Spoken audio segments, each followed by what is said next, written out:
चलिए बच्चों, so please everyone, yes everyone have join now. बच्चों मैं आपको ये चैप्टर करवा रहा हूँ। सो इस चैप्टर का नाम है issue and listing of non convertible securities. So basically what we are going to cover in this chapter is कि एक कंपनी, ठीक है, एक कंपनी किस नॉन सिक्योरिटीज, अब जब मैं नॉन कन्वर्टेबल सिक्योरिटीज कहूँ तो it will include debt securities, it will include debt securities, it will include non convertible redeemable preference share. ये सारी सिक्योरिटीज को एक पर्टिकुलर कंपनी या फिर एक एंटिटी कैसे इश्यू कर सकती है और इन्हें स्टॉक एक्सचेंज में कैसे लिस्ट करवा सकती है, ठीक है। इसके ऊपर हम डिस्कशन करेंगे, क्योंकि बच्चों जब अपन इक्विटी शेयर्स लिस्ट करते हैं, when we list equity shares, तो हम क्या फॉलो करते हैं? इक्विटी शेयर जब इश्यू करते हैं हम, तो हम सेबी के आईसीडीआर रेगुलेशन फॉलो करते हैं, इक्विटी शेयर या फिर कन्वर्टेबल सिक्योरिटीज।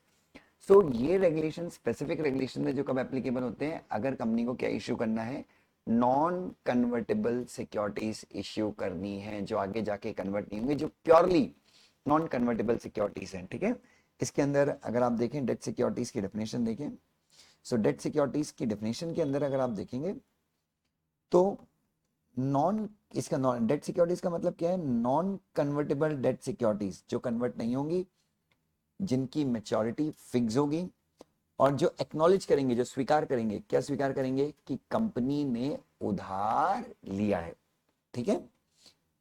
बॉन्ड इंक्लूड करेगा, डिबेंचर इंक्लूड करेगा, चाहे वो सिक्योर्ड हो या अनसिक्योर्ड, परंतु सिक्योरिटी रिसीट और secured debt instrument, basically mortgage backed securities, जो एआरसी एसेट रिकंस्ट्रक्शन वगैरह इश्यू करती हैं, उनको इंक्लूड नहीं करेगा।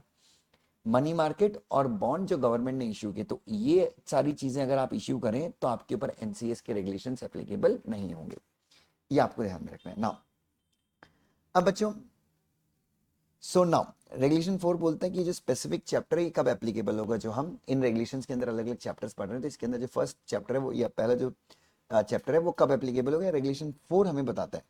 तो बच्चों जब भी आपकी कंपनी क्या इश्यू कर रही है, whenever your company issues debt securities plus NCRPS, non convertible redeemable preference share, जब आपकी कंपनी इश्यू करती है by way of public issue, तब, या फिर आपकी कंपनी नॉन कन्वर्टेबल सिक्योरिटीज इश्यू करती है प्राइवेट प्लेसमेंट पे, ठीक है, प्राइवेट प्लेसमेंट पे इश्यू करती है, प्लस उसको स्टॉक एक्सचेंज में क्या करवाती है, लिस्ट करवाती है, तो आपके ऊपर ये पर्टिकुलर चैप्टर एप्लीकेबल होगा, और ये पर्टिकुलर चैप्टर काफी इंपॉर्टेंट है, ठीक है। नाउ यहां से क्वेश्चन आ सकता है कि भैया नॉन कन्वर्टेबल सिक्योरिटीज का, नॉन कन्वर्टेबल कन्वर्टेबल सिक्योरिटीज का पब्लिक इश्यू कौन लेकर आ सकता है? इधर देखिए, सो आप नॉन कन्वर्टेबल सिक्योरिटीज का पब्लिक इश्यू लेकर नहीं आ सकते, या फिर पब्लिक इश्यू या फिर प्राइवेट प्लेसमेंट बेसिस पे भी, क्योंकि चैप्टर दोनों जगह पे एप्लीकेबल होता है, तो आप दोनों लेके नहीं आ सकते। अगर आप ड्राफ्ट ऑफर डॉक्यूमेंट फाइल कर रहे हैं या फिर ऑफर डॉक्यूमेंट फाइल कर रहे हैं, और सेम अब यहाँ पे कुछ चीजें अपन ने ऑलरेडी पढ़ी हुई हैं, अगर इश्यूअर, प्रमोटर, प्रमोटर ग्रुप के लोग, डायरेक्टर्स आर डीबार्ड, ये डीबार्ड है फ्रॉम एक्सेसिंग कैपिटल मार्केट या डीलिंग, बच्चों ये तो अपने को पता ही है। यहाँ पे accessing of the capital market अलग दिया है, प्लस डीलिंग भी अलग दिया है, मतलब आपको सिक्योरिटीज मार्केट से फंड रेज करने के लिए भी मना किया है और डील करने के लिए भी मना किया है। सेकंड, आपके प्रमोटर, आपके डायरेक्टर, आपके प्रमोटर या फिर आपके डायरेक्टर क्या है बच्चों? प्रमोटर या फिर डायरेक्टर हैं कौन सी कंपनी के? किसी ऐसी कंपनी के जिसको डीबार किया गया, सेम आईसीडीआर में पढ़ा था, from accessing of securities market या डीलिंग, मतलब मैं दुष्यंत जैन, मैं डीबार्ड नहीं हूं बच्चों, मैं कंपनी का प्रमोटर हूं, मैं किसी कंपनी का प्रमोटर हूं, मैं स्टॉक मार्केट में डीबार्ड नहीं हूं, ठीक है, मैं परफेक्टली अलाउड हूं, बट मैं किसी ऐसी कंपनी का प्रमोटर हूं जिसको सेबी ने क्या कर रखा है, डीबार कर रखा है। तो बच्चों जिस दूसरी कंपनी का मैं प्रमोटर हूं वो भी क्या हो जाएगी बच्चों, डीबार्ड हो जाएगी, और वो अपने वो फंड रेज नहीं कर सकती एनसीएस इश्यू करके। तीसरा, अगर इश्यूअर या फिर प्रमोटर या फिर डायरेक्टर विलफुल डिफॉल्टर है। नेक्स्ट देखना, यहाँ पे कंफ्यूज होते हैं बहुत सारे बच्चे, अगर आपका कोई भी प्रमोटर या फिर आपका होल टाइम डायरेक्टर, ध्यान से देखिएगा, आपका कोई भी प्रमोटर या फिर आपका होल टाइम डायरेक्टर क्या है, अगर अगर प्रमोटर है या फिर होल टाइम डायरेक्टर है, मतलब आपका प्रमोटर और आपका होल टाइम डायरेक्टर अगर क्या है, प्रमोटर है या फिर होल टाइम डायरेक्टर है, मतलब अगर आपका, आपकी कंपनी का जो होल टाइम डायरेक्टर है वो दूसरी कंपनी में अगर फुल टाइम डायरेक्टर नहीं है, इंडिपेंडेंट डायरेक्टर है, तो कोई प्रॉब्लम नहीं है। कौन सी कंपनी का बच्चों? जिस कंपनी का जो कंपनी जिस कंपनी को सेबी ने या जिस कंपनी को आरबीआई ने विलफुल डिफॉल्टर अनाउंस किया है, ठीक है। अगर आपका कोई भी प्रमोटर या फिर कोई भी डायरेक्टर फ्यूजिटिव इकोनॉमिक ऑफेंडर है, अगर आपने फाइन या पेनल्टी सेबी ने लगाई है, स्टॉक एक्सचेंज लगाई है, जो आपने पे नहीं की है ड्राफ्ट ऑफर डॉक्यूमेंट या ऑफर डॉक्यूमेंट फाइल करने के टाइम पे। अच्छा, अब ये बोल रहा है बी और डी, ये है बी, आपका प्रमोटर या डायरेक्टर ऐसी कंपनी का प्रमोटर या डायरेक्टर है जो डीबार्ड है, और डी आपका प्रमोटर या होल टाइम डायरेक्टर ऐसी कंपनी का प्रमोटर या होल टाइम डायरेक्टर है जो विलफुल डिफॉल्टर है। shall not be applicable in case a person who was appointed as a director only by virtue of nomination by a debenture trustee in other company। कहने का मतलब है मैं company का whole time director हूँ, ठीक है, I am a whole time director of a company, लेकिन मैं दूसरी कंपनी का भी होल टाइम डायरेक्टर हूँ, लेकिन उस दूसरी कंपनी में होल टाइम डायरेक्टर मुझे किसने अपॉइंट किया था? मुझे डिबेंचर ट्रस्टी ने अपॉइंट किया था, नॉमिनेट करके एज अ नॉमिनी डायरेक्टर। तो बच्चों कोई फर्क नहीं पड़ता, मतलब जो कंपनी विलफुल डिफॉल्टर है, मैं उसमें होल टाइम डायरेक्टर कैसे बन गया? बिकॉज मुझे डिबेंचर ट्रस्टी ने नॉमिनेट किया, मैं अपनी इच्छा से अपॉइंट नहीं हुआ। तो ये आपको ध्यान में रखना है। ए और बी वाली रेस्ट्रिक्शंस तब तक एप्लीकेबल होंगी जब तक डिबारमेंट है, डिबारमेंट का पीरियड एक्सपायर हो गया तो कोई रेस्ट्रिक्शंस नहीं है, कोई दिक्कत नहीं है। और सी और डी, सी और डी क्या है बच्चों? विलफुल डिफॉल्टर वाली और प्रमोटर और डायरेक्टर जो विलफुल डिफॉल्टर है, वो कब एप्लीकेबल नहीं होगी? अगर आप प्राइवेट प्लेसमेंट लेके आते हैं तो सी और डी वाली रिक्वायरमेंट एप्लीकेबल नहीं होगी। मतलब अगर आप प्राइवेट प्लेसमेंट लेके आ रहे हैं तो आपको ए फॉलो करना है, बी फॉलो करना है, ई और एफ फॉलो करना है, सी और डी एप्लीकेबल नहीं होगी। तो ये आपको ध्यान में रखना है, ठीक है नाउ। तो ये हो गया रेगुलेशन 1। और दूसरा बोलते हैं कि अगर आप क्या लेके आ रहे हैं? पब्लिक इश्यू लेके आ रहे हैं। If you are coming with public issue of NCS, if as on the rate of filing of draft of a document, public issue के केस में draft of a document file करते हैं, और offer document stock exchange अगर observation दे दे तो वो ड्राफ्ट ऑफर डॉक्यूमेंट बन जाता है। Is in default of payment of interest और repayment of principal amount in respect of non convertible security if any for more than 6 months. बच्चों कोई दिक्कत नहीं है। सो ड्राफ्ट ऑफर डॉक्यूमेंट की डेट को अगर बच्चों मान लीजिए देर इज अ कंपनी जो NCD issue, non convertible debenture, एक कंपनी इश्यू कर रही है, और मान लो वो 25 तारीख को ड्राफ्ट ऑफर डॉक्यूमेंट फाइल कर रही है, इस पर्टिकुलर डेट को अगर मान लीजिए बच्चों उसने कोई डिबेंचर वगैरह पास्ट में इश्यू किए थे, एनसीडी वगैरह, और उसका इंटरेस्ट या फिर प्रिंसिपल रीपे करने में 6 मंथ से ज्यादा का डिफॉल्ट है, तो बच्चों तो भी आप डिस्क्वालीफाइड हैं, तो भी आप लेकर नहीं आ सकते, ठीक है। लेकिन ये रिक्वायरमेंट कब एप्लीकेबल होगी? Only in case of public issue ना। उसके बाद बच्चों इन प्रिंसिपल अप्रूवल लेना है आपको। किसका अप्रूवल लेना है? इन प्रिंसिपल अप्रूवल सेबी का या स्टॉक एक्सचेंज का? तो यहाँ पे याद रखना एनसीएस की जो रेगुलेशन है इसमें most of the powers stock exchange को दी गई है, ठीक है। सो बच्चों आपको किसको एप्लीकेशन देना है? वन और मोर स्टॉक एक्सचेंज को, और आपको इन प्रिंसिपल अप्रूवल लेना है for listing of NCS from stock exchange.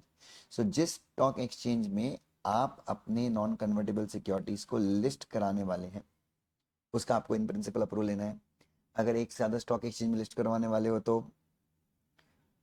तो एक को आप डेजिग्नेटेड स्टॉक एक्सचेंज चूज कर लीजिए। एक्सप्लेनेशन बोलता है कि भाई पब्लिक इश्यू में एनएससी को डेजिग्नेटेड स्टॉक एक्सचेंज चूज कर लो, उसके बाद अगला कोई इश्यू आएगा तो बीएससी को चूज कर लेना, अलग अलग डेजिग्नेटेड स्टॉक एक्सचेंज चूज कर सकते हो, कोई दिक्कत नहीं है। एक डिपॉजिटरी अपॉइंट करना पड़ेगा आपको, डिपॉजिटरी के साथ अग्रीमेंट करके आपको एक डिपॉजिटरी अपॉइंट करनी पड़ेगी ताकि आप डीमेटलाइज मोड में इशू कर सकें। शेल अपॉइंट, अब बच्चों यहाँ पे एक चीज याद रखना, आप एनसीएस जो इशू कर रहे हैं चाहे वो सिक्योर्ड हो या फिर अनसिक्योर्ड हो, आपको डिबेंचर ट्रस्टी कंपलसरी अपॉइंट करना है, ठीक है। रजिस्ट्रार टू इश्यू अपॉइंट करना है जो सेबी के साथ रजिस्टर्ड है, जिसकी डिपॉजिटरी के साथ कनेक्टिविटी है। अगर इश्यूअर खुद से रजिस्ट्रार है, मतलब कोई रजिस्ट्रार टू इश्यू ही पब्लिक इश्यू लेके आ रहे हैं एनसीएस का, तो वो अपने इश्यू में रजिस्ट्रार बन के काम नहीं करेगा, कॉन्फ्लिक्ट ऑफ इंटरेस्ट हो जाएगा। उसके बाद लीड मैनेजर भी रजिस्ट्रार की भूमिका निभा सकता है, बट लीड मैनेजर अगर पोस्ट इश्यू रिस्पॉन्सिबिलिटीज हैंडल कर रहा है, मतलब रिफंड के काम कर रहा है, तो सेबी चाहता है वो सिर्फ रिफंड के काम करे, वो रजिस्ट्रार का काम ना करे, ये आप ध्यान रखिएगा।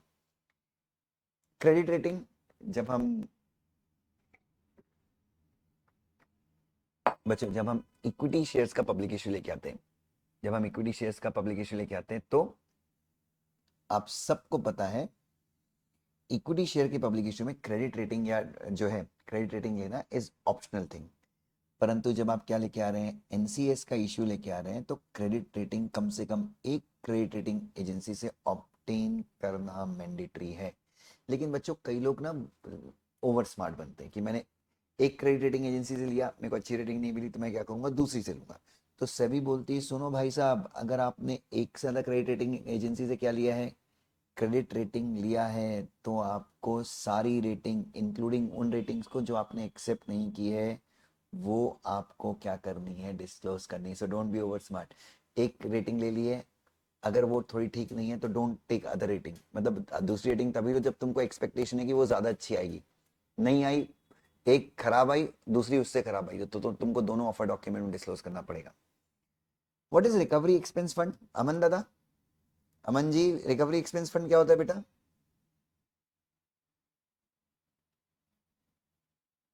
हाँ जी, अमन। सर वो फंड बना के रखते हैं और उसमें मतलब जो रिकवरी के लिए रहता है, वेरी नाइस, उसमें मतलब बहुत बेसिकली आता है यस पेमेंट, यस तो यस, वो ये recovery good. So recovery expense fund is nothing. इस फंड में क्या होता है कि आप बेसिकली एक फंड बनाते हैं, सभी जैसा बताती है, आप उस डायरेक्शन में एक फंड बनाते हैं, और इस फंड में आप पैसे जमा करते हैं कि भाई अगर आपने फ्यूचर में डिफॉल्ट कर दिया, if you have made a default in future, तो जो अग्रीव्ड इन्वेस्टर हैं वो आपको स्यू करेंगे, तो उनके स्यू करने का जो कॉस्ट है, उनके जो लीगल एक्सपेंसेस है, वो इस फंड से मीट होंगे, ठीक है। Electronic issue, an issuer proposing to issue an NCS through online system of stock exchange and depository shall comply with applicable requirements as may be specified board। तो ऐसा कुछ क्लैरिटी नहीं दी है, ये आप सीएस प्रोफेशनल में जरूर पढ़ेंगे बच्चों। सो अगर आप ऑनलाइन इश्यू लेके आने वाले हैं तो सभी की रिक्वायरमेंट आपको फुलफिल करनी है। रेगुलेटरी फीस, अब ध्यान देखिए बच्चों, व्हाट इज रेगुलेटरी फीस बच्चों?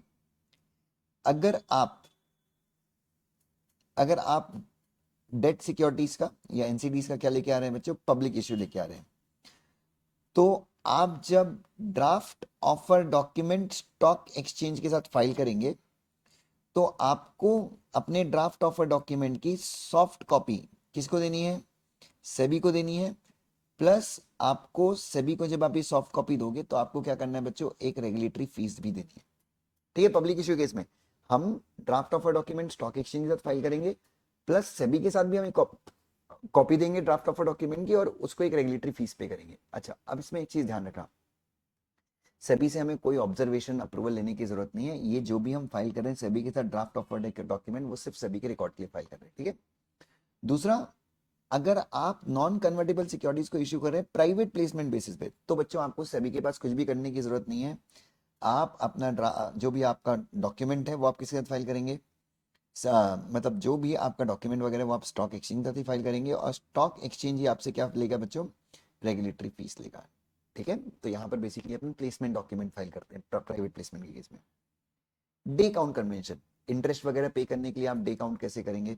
सो आपको जो भी इंटरेस्ट वगैरह पे करना है वो एक्चुअल बेसिस पे पे करना है, मतलब अगर 25 तारीख को इंटरेस्ट ड्यू है तो आपको 25 तारीख को ही पे करना है।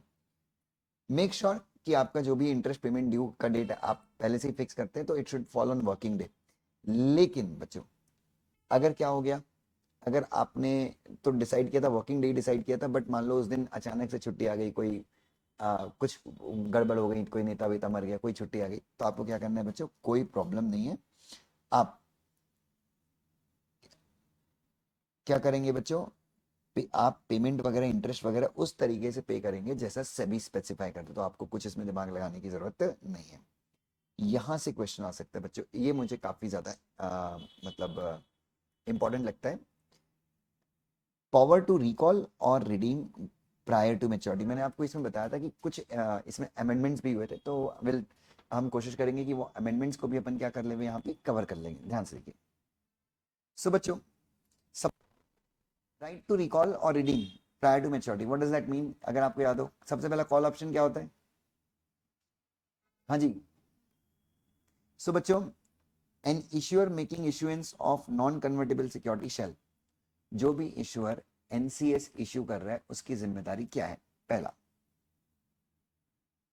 Have the right to recall such securities prior to the maturity date. अगर मान लो मैंने 10 करोड़ रुपए जिनकी मैच्योरिटी आज से 5 साल की, तो बच्चों मैं चाहूँ तो क्या कर सकता हूँ बच्चों, मेरे पास एक राइट है क्या, कि मैं मैच्योरिटी डेट के पहले कॉल कर सकता हूँ। 5 साल के लिए मैंने डिबेंचर इशू किए थे, 3 साल खत्म हो गया और मैं क्या कर रहा हूँ, 3 साल में ही क्या कर रहा हूँ, डिबेंचर्स को कॉल कर रहा हूँ रिडीम करने के लिए, इन्वेस्टर को बोल रहा हूँ कि भाई रिडीम करो।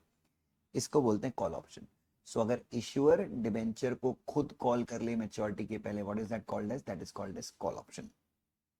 सेकंड, मैं रिडम्पशन ऑफ डेट सिक्योरिटीज का ऑप्शन मैं अपने इन्वेस्टर को एक ऑप्शन दे दूंगा कि बेटा तुम लोग चाहो तो क्या कर सकते हो, मेच्योरिटी के पहले तुम लोग भी चाहो तो क्या कर सकते हो, इंस्ट्रूमेंट को क्या कर सकते हो, रिडीम कर सकते हो। और इसको बोलते हैं, what do we call it as बच्चों, इसको हम पुट ऑप्शन बोलते हैं। ठीक है, सो कॉल ऑप्शन और पुट ऑप्शन इन्वेस्टर को दे सकते हैं। ठीक है, आप सारे इन्वेस्टर को दे सकते हैं या सिर्फ और सिर्फ किसको दे सकते हैं, रिटेल इन्वेस्टर को दे सकते हैं, आपके पास चॉइस है। नाउ उसके बाद अब बच्चों ये जो ऑप्शन है कॉल और पुट ऑप्शन, कैसे एक्सरसाइज करोगे, terms of issue and detailed disclosure in this regard shall be made in the offer document including the date from which such right is exercisable. So जो भी ये जो premature call होगा put होगा ये जो भी है, ये आपको ऑफर डॉक्यूमेंट में क्लियरली बताना है, क्लियरली इसके मेथड्स बताने हैं किस प्रकार से होगा। ठीक है, पीरियड ऑफ एक्सरसाइज देना है कितने दिन का, कम से कम उनको 3 वर्किंग डेज, मतलब 3 दिन का आपको ऑप्शन देना है कि 25, 26 या 27, 3 दिन है, आप 3 दिन के अंदर क्या कर सकते हो, अपने इंस्ट्रूमेंट क्या कर सकते हो, कंपनी को दे सकते हो। And redemption amount including the premium और डिस्काउंट, और ये भी आपको पहले से ही बता दिया जाएगा बच्चों की रिडम्पशन अमाउंट क्या होगा। ठीक है, प्रीमियम पे होगा, डिस्काउंट पे होगा, प्रीमेच्योर जो भी है। उसके बाद इश्यूअर अगर चाहे तो वो सारी एनसीएस रिडीम करवा सकता है या फिर पार्ट ऑफ एनसीएस इशू करवा सकता है। ठीक है, तो आप, आपके चॉइस है, आप सारी की सारी भी रिडीम कर सकते हैं या फिर पार्ट पार्ट भी रिडीम कर सकते हैं, या फिर वो इश्यूअर जो है वो पूरी भी कॉल कर सकता है या पार्ट भी कॉल कर सकता है। The right of recall shall be used, कभी यूज करना है बच्चों आपको, तुरंत या 1 साल के बाद। बच्चों there is 1 year waiting period, मतलब कम से कम 1 साल के बाद आपको क्या करना है, सिक्योरिटीज को रिकॉल या जो भी कॉल और पुट क्या होगा, कम से कम 1 साल के बाद होगा। उसके बाद बच्चों नेक्स्ट क्या है, in case of partial exercise of such right in accordance with the terms of the issue by the issuer, it shall be done on such non-convertible securities. Issuer shall send notice to all the eligible holders of such non-convertible securities and debenture trustees at least 21 days before the date from which such right is exercisable. कहने का मतलब क्या है बच्चों, अच्छा number 1, अगर क्या कर रहे हो, अगर पार्शियल एक्सरसाइज कर रहे हो तो कोई दिक्कत नहीं है, आप पार्शियल भी कर सकते हो। ठीक है, दूसरा, ईश्वर आपको क्या करेगा बच्चों, नोटिस देगा, कम से कम कितने दिन का नोटिस देगा बच्चों, 21 डेज का नोटिस देगा और आपको 3 दिन का टाइम देगा। ठीक है, so it's like X date को आपको नोटिस आएगा, एक्स डेट के बाद आपको 21 डेज का टाइम मिलेगा टू डिसाइड, और उसके बाद कम से कम आप 3 दिन में डिसाइड कर सकते हैं कि आपको राइट एक्सरसाइज करना है या नहीं करना है। उसके बाद issuer shall also provide soft copy of notice to stock exchange, एक स्टॉक एक्सचेंज को भी एक नोटिस दे देगा, and shall make an advertisement in English and national daily and regional newspaper, same बच्चों वो एडवर्टीजमेंट भी देगा न्यूज़पेपर्स वगैरह में। ठीक है, और after exercise of such right, ये राइट्स वगैरह सब लोगों ने एक्सरसाइज कर लिए, आप स्टॉक एक्सचेंज को एक रिपोर्ट देंगे, डिबेंचर ट्रस्टी को इन्फॉर्म करेंगे और डिपॉजिटरीज को इन्फॉर्म करेंगे कि हमने जो सिक्योरिटीज रिडीम की है, मतलब जिन डिबेंचर्स को हमने रिडीम किया है, उन सिक्योरिटीज को जिन सिक्योरिटीज को हमने रिडीम किया, आप इन सारी चीज़ों की मतलब डिपॉजिटरीज वगैरह को भी आप क्या करेंगे, इन्फॉर्म कर देंगे। ठीक है, उसके बाद 21, अच्छा और जो आप 21 डेज का हम नोटिस भेज रहे थे, अगर आपको याद हो तो हम कैसे भेजेंगे, ईमेल से, और अगर ईमेल आईडी रजिस्टर्ड नहीं है तो फिर फिजिकल हम आपको नोटिस भेजेंगे। कौन सा 21 डेज का नोटिस, कन्वर्जन का राइट शुरू होने के हम पहले 20, जिस दिन कन्वर्जन की डेट है उसके 21 डेज पहले हम आपको नोटिस जो भेजते हैं वो हम आपको ईमेल से भेजेंगे, और ईमेल अगर रजिस्टर्ड नहीं है तो। सो बच्चों ये आपको अच्छे से पढ़ना है, इसमें थोड़े से चेंजेस भी आते हैं, 21 डेज वगैरह वाले चेंजेस हैं, ये आपको अच्छे से करना है। ठीक है, फिर DRR CRR ये सब आप कंपनीज एक्ट के हिसाब से क्रिएट करेंगे। ISIN आपकी जितनी भी NCS, जितनी भी क्लास की NCS लिस्ट होती हैं उनको डिपॉजिटरीज क्या देती हैं, ISIN देती हैं। Now what is trust deed, तब ये बेटा ट्रस्ट डीड क्या है?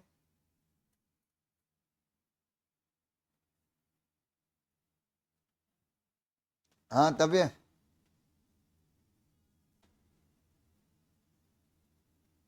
हेलो, नेट चल रही है। हाँ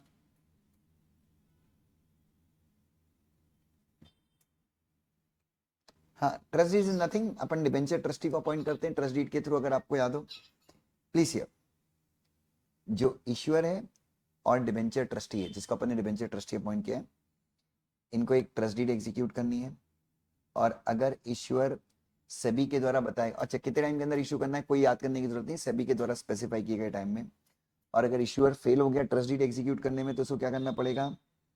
2%, 2% पर एनम के हिसाब से, 2% पर एनम के हिसाब से उसको इंटरेस्ट रेट, या फिर जो सभी इंटरेस्ट रेट बताए वो उसे पे करना पड़ेगा ओवर एंड अबव। मतलब मैंने अगर 10% पे डिबेंचर इशू किया था और मैंने ट्रस्ट डीड इशू नहीं की, तो 2% मुझे एक्स्ट्रा रेट ऑफ इंटरेस्ट देना पड़ेगा जितने पीरियड में क्या करूं, ट्रस्ट डीड को एग्जीक्यूट करने में डिफॉल्ट करूं।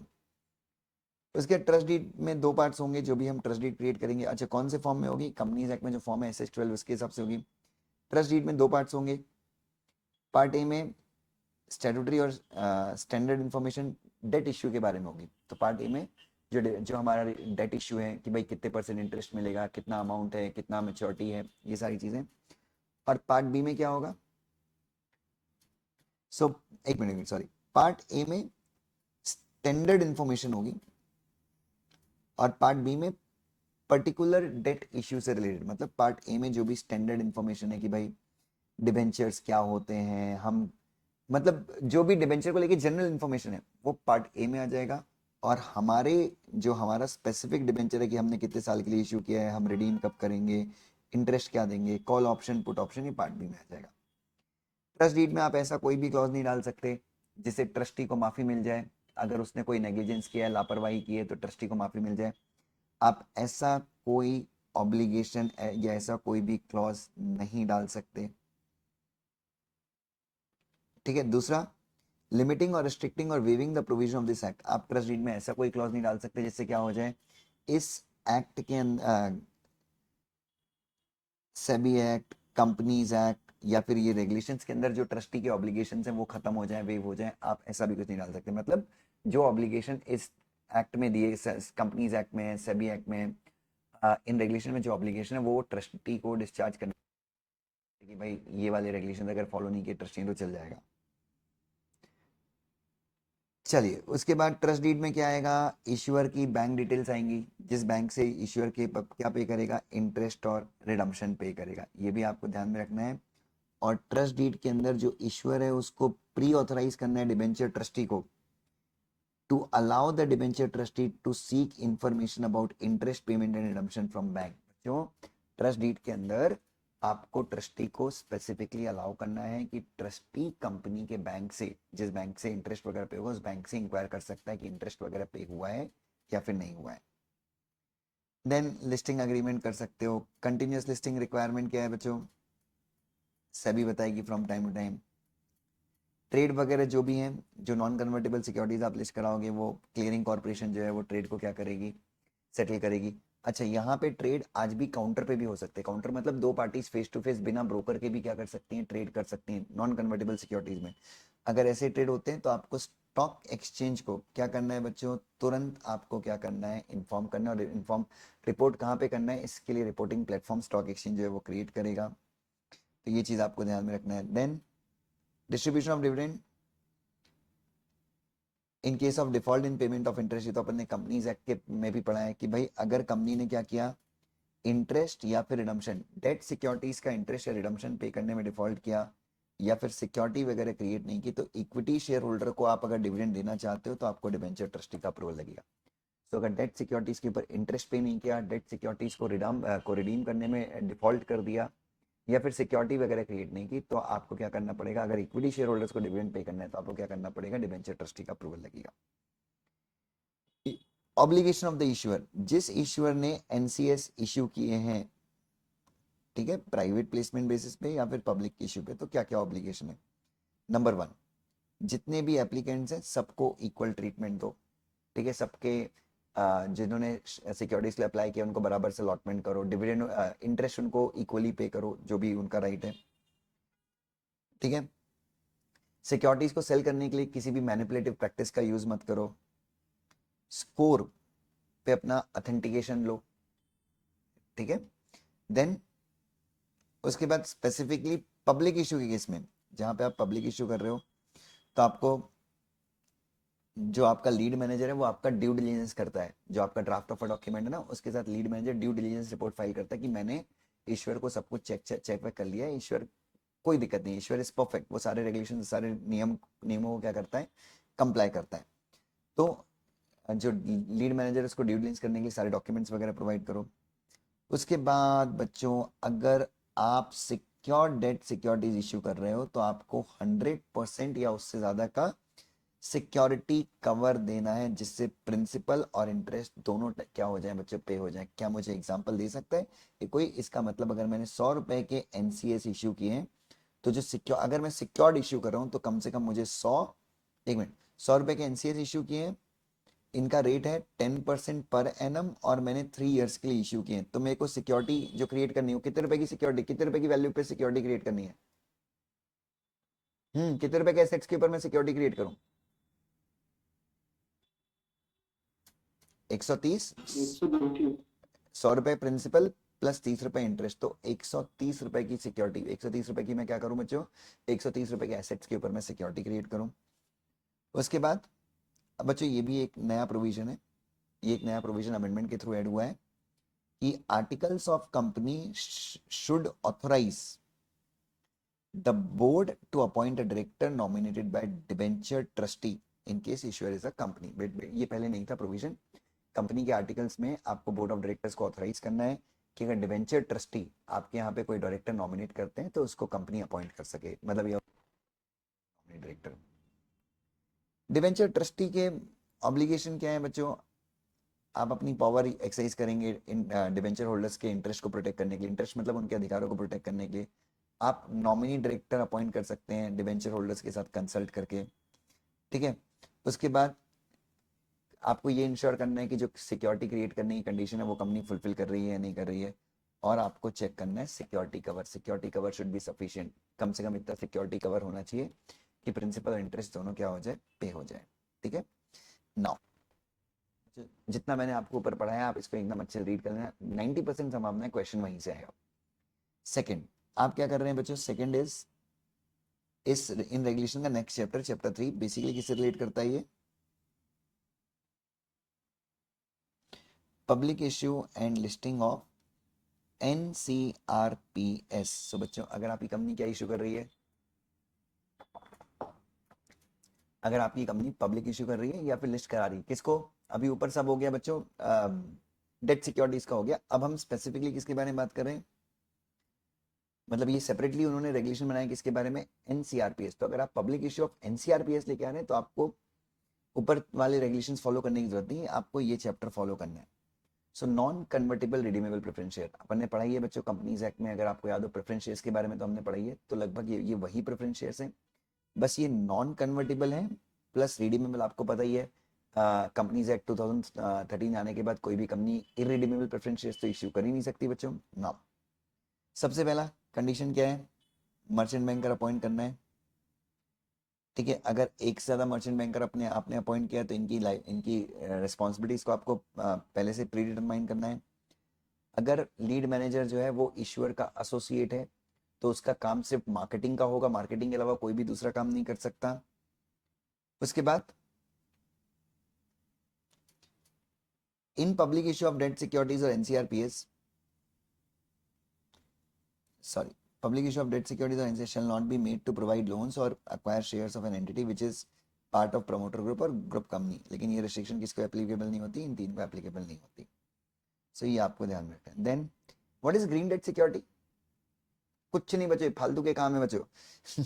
Green debt security is nothing, आप एक ऐसे आप फंड्स रेस कर रहे हैं ऐसे प्रोजेक्ट को फाइनेंस करने के लिए जो basically green energy, clean transportation system, drinking water, water recycling, ये सारे प्रोजेक्ट्स को फंड करने के लिए अगर आप डेट सिक्योरिटीज इश्यू करते हैं तो उसको हम ग्रीन डेट सिक्योरिटी कह सकते हैं, ठीक है। नाउ नेक्स्ट इज व्हाट बेटा, filing of draft offer document PCR. So अगर आप क्या इश्यू कर रहे हैं बच्चों, issuer shall not make public issue of what बेटा, डेट सिक्योरिटीज एंड एनसीआरपीएस। जब तक आप सेम बच्चों ड्राफ्ट ऑफर होती है, ड्राफ्ट ऑफर डॉक्यूमेंट जब तक आप क्या ना फाइल कर दें, ड्राफ्ट ऑफर डॉक्यूमेंट आपको किसके साथ फाइल करना है, स्टॉक एक्सचेंज के साथ। उसके बाद जिस दिन आप इसको स्टॉक एक्सचेंज के साथ फाइल करें, स्टॉक एक्सचेंज उसको कम से कम 7 वर्किंग डेज के लिए, आईसीडीआर में 21 वर्किंग डेज था, यहाँ पे 7 वर्किंग डेज के लिए क्या रखेगा, पब्लिक कमेंट के लिए रखेगा बच्चों। अगर आप पब्लिक इशू लेके आ रहे हो, इश्यूअर और लीड मैनेजर की वेबसाइट पे भी दिखेगा आपको। उसके बाद आपके ड्राफ्ट ऑफर डॉक्यूमेंट में नेम और कॉन्टैक्ट नंबर किसका रहेगा बच्चों, ईमेल एड्रेस वगैरह कंपनी सेक्रेटरी का रहेगा।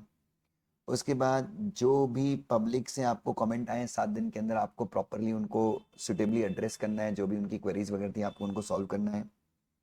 उसके बाद prior to filing of offer document with ROC furnished to SEBI a due diligence certificate. तो बच्चों आपको एक मिनट, आपने ड्राफ्ट ऑफर डॉक्यूमेंट किसके साथ फाइल किया था, स्टॉक एक्सचेंज के साथ फाइल किया था। स्टॉक एक्सचेंज ने अगर ऑब्जर्वेशन दे दिया तो वो बन गया ऑफर डॉक्यूमेंट। ऑफर डॉक्यूमेंट के साथ एक ड्यू डिलिजेंस रिपोर्ट आप सेबी के साथ फाइल करेंगे और उसके बाद आप आरओसी के साथ फाइल करेंगे और उसके बाद अपना इश्यू क्या कर सकते हैं, ओपन कर सकते हैं, ठीक है। फिर डिस्क्लोजर वगैरह तो बच्चों कम से कम इतने डिस्क्लोजर डाल दीजिए कि इन्वेस्टर जो है वो एक इन्फॉर्म डिसीजन ले पाए कि इसको इन्वेस्ट करना है या नहीं करना है। कोई भी उसमें ना कुछ झूठा और ना कुछ छूटा, कोई भी उसमें कमीशन नहीं होना चाहिए और कोई भी मिसस्टेटमेंट नहीं होना चाहिए, ठीक है बच्चे। ये मोड ऑफ डिस्क्लोजर वगैरह तो ठीक है, वेबसाइट पे रहना है। फिर आप इसको क्या कर सकते हो, एडवर्टीजमेंट फॉर पब्लिक इश्यू, आपको एक एडवर्टीजमेंट देना है इंग्लिश नेशनल डेली और रीजनल डेली न्यूज़पेपर में at the place where register office of the issuer is situated before issue opening date. So basically pre issue advertisement हो गया, issue opening date के पहले आपको एडवर्टीजमेंट देना है। आप किसी भी प्रकार का कोई भी बंदा आपके सिक्योरिटीज़ में इन्वेस्ट करेगा, आप उसको किसी भी प्रकार का इंसेंटिव्स वगैरह नहीं दे सकते कि भाई मेरे सिक्योरिटीज़ में इन्वेस्ट करो, मैं तुमको कूपन्स दूंगा, तुमको अमेरिका की ट्रिप दूंगा। अब्रीज प्रोस्पेक्टस बच्चों, हर एक एप्लीकेशन फॉर्म के साथ एक अब्रीज प्रोस्पेक्टस होगा। अब्रीज प्रोस्पेक्टस कंपनीज एक्ट में पढ़ा अपने सेक्शन 33 में। सो अब्रीज प्रोस्पेक्टस में क्या होगा बच्चों, सैलिएंट फीचर जो भी आपका मेन प्रोस्पेक्टस तो उसका समराइज होगा ये।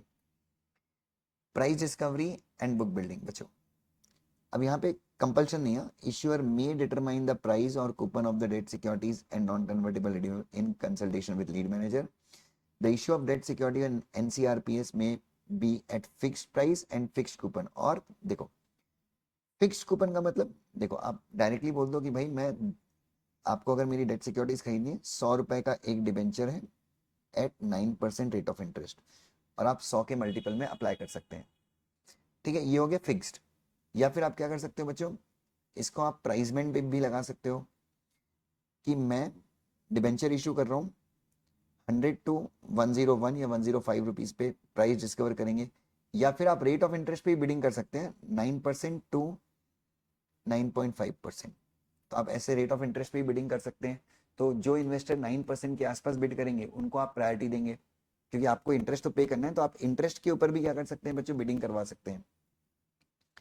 मिनिमम सब्सक्रिप्शन कितना है बच्चों, 75% of the base issue size और एज में बी स्पेसिफाइड बाय सेबी। तो बेस इश्यू साइजेस जो आपका इश्यू साइज है करोड़ रुपए चाहिए तो इसका 75% या फिर जो सेबी स्पेसिफाई करे। और अगर आपको क्या नहीं मिलता बच्चों, मिनिमम सब्सक्रिप्शन नहीं मिलता, तो जितना भी अमाउंट आसबा के थ्रू होता है, जितना भी अमाउंट आपने ब्लॉक किया था वो आपको तुरंत अनब्लॉक करना है। बट कम से कम मतलब मैक्सिमम 8 डेज के अंदर, जिस दिन आपका इश्यू क्लोज होता है उसके 8 दिन के अंदर आपको पैसे क्या करने हैं, अनब्लॉक करने हैं।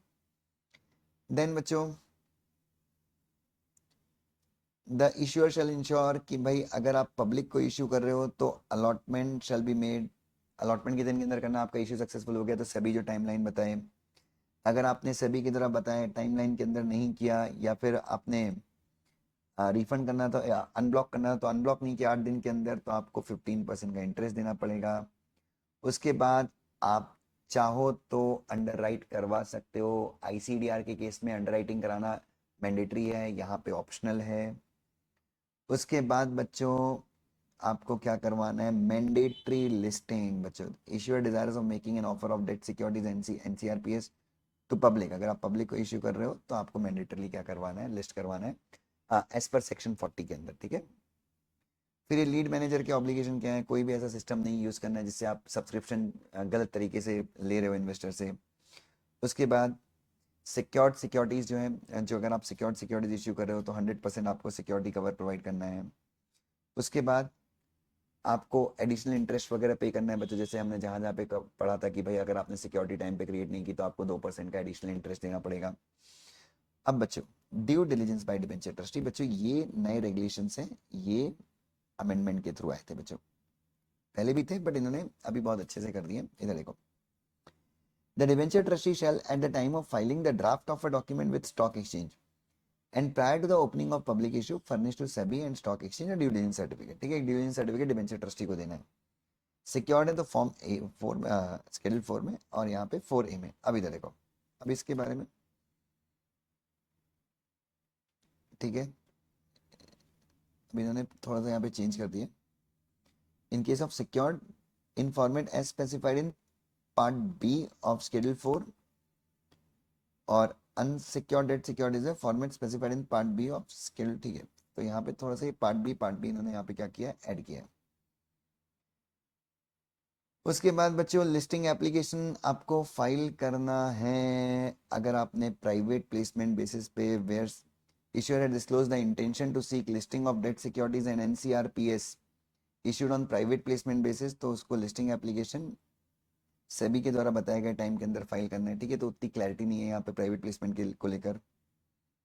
उसके बाद अलॉटमेंट करना है बच्चों, अगर आपने प्राइवेट प्लेसमेंट बेसिस पे सिक्योरिटीज इश्यू किए हैं तो सेबी के द्वारा बताए गए टाइम पे। फिर परपिचुअल डेट जो सिक्योरिटीज है बच्चों, इसमें तो बच्चों उतना नहीं है, perpetual debt securities mostly bank से इशू करते हैं। सो इश्यूअर में issue perpetual debt secure instrument, ये नेवर बच्चों ये रिडम्पशन नहीं होता है इनका, ये बैंक से इशू करते हैं। सो गाइडलाइंस जो आरबीआई ने इशू की है उसके हिसाब से इशू कर सकते हैं। देन सेम बच्चे इसको आप नॉन रेगुलेटरी कैपिटल में इंक्लूड कर सकते हैं। फिर कमर्शियल पेपर अगर इशू करना है आपको, कमर्शियल पेपर बेसिकली बच्चों एक तरह के प्रॉमिसरी नोट होते हैं, ठीक है। नॉन एक बेसिकली अनसिक्योर्ड सिक्योरिटी होती है जिसके थ्रू हम फंड रेज करते हैं।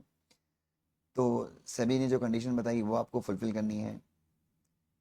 आपको जो इशू करे तो आपको रेगुलेटरी फीस देनी पड़ेगी और स्कोर पे आपको ऑथेंटिकेशन करवाना पड़ेगा बच्चों।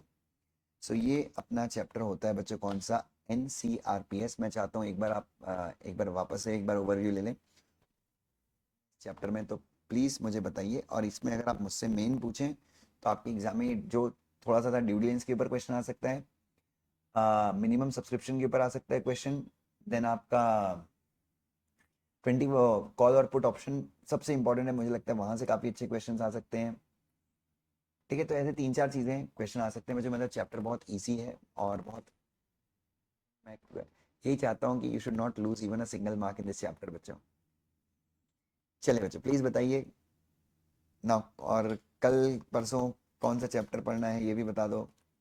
राइटिंग प्रैक्टिस करनी है तो वो भी बता दो, विल डू एवरीथिंग, बट तुम लोग आया करो बच्चों, तुम नहीं आते ना तो मैं डिमोटिवेट हो जाता हूँ। चले अभी क्या करना, सोने के पहले बस एक बार ये चैप्टर क्या कर लेना बच्चों, रिवाइज कर लेना अच्छे से, ठीक है। हाँ जी, चलिए। सो प्लीज अपना ध्यान रखो बच्चों, प्लीज प्लीज प्लीज अपना ध्यान रखो, एक रील बन जाए अपनी, जस्ट अ मिनट।